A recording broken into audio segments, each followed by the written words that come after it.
Tila mamahaling mga bato o gemstones ang ginamit pandisenyo ng isang estudyante sa mga nilikha niyang damit para sa kanyang thesis. Ang mga embellishment hindi aakalaing galing pala sa basura. May report si Katrina Son.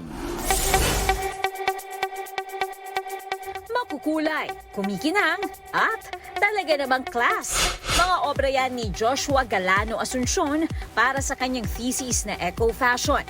Metamorphosis of Trash into Class. Ang embellishments sa mga kasuotan, pinulot sa tambak ng mga basura. Nilinis. I actually picked them one by one. I selected those plastic waste na pwede ko siyang i-convert into the beads. And then I washed them, I sorted them by colors. I also sterilized them. Ginupit ng maliliit, nilagyan ng resin hanggang sa maihulmang maliliit na embellishments. Isa-isang tinahi. At heto na ang finished product ng men's formal wear.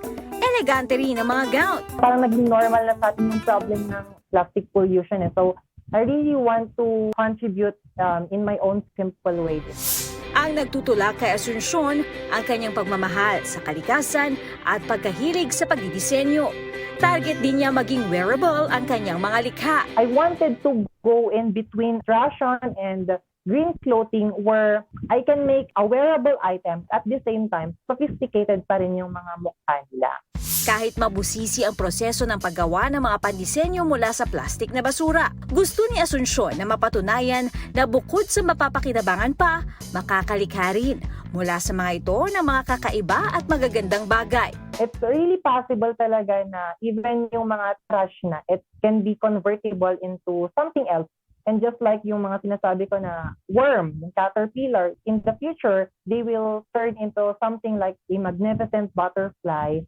Katrina Son, nagbabalita para sa GMA Integrated News.